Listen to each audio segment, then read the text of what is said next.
We have about 30 examples of Greek tragedy that have survived out of probably more than 1,000 actual plays that were written. But the thing that they all have in common is that they enact a story about suffering. Every single hero and heroine in Greek tragedy suffers. There's lots of different kinds of suffering. There's physical suffering, like poor Philoctetes has an agonising leg. There's terrible bereavement, that's a very common form of suffering. Hecuba loses absolutely all her children and cannot cope with it psychologically for obvious reasons. But there are other forms of suffering, like Electra is actually just humiliated. She's treated like a slave and rejected by her mother.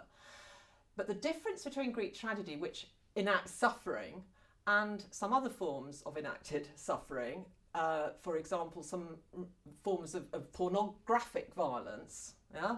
The difference is that tragedy is philosophical as well. It asks the why question. Every Greek tragedy shows somebody suffering and says why. The reasons why that person is suffering vary enormously as well. Sometimes they have done something very, very stupid themselves. In Sophocles' Antigone, Creon has passed a very, very stupid law which prohibits burial for some of the people that have been involved in the civil war. He should never do that. That at the bottom level for all Greeks was contrary to decency and good ethics. So he suffers as a result of that, and Sophocles is quite unambiguous about that. On the other hand, Oedipus, who finds out in his play that he's killed his father and married his mother and therefore wrecked his entire household, including the futures of his 4 children, has done absolutely nothing really wrong.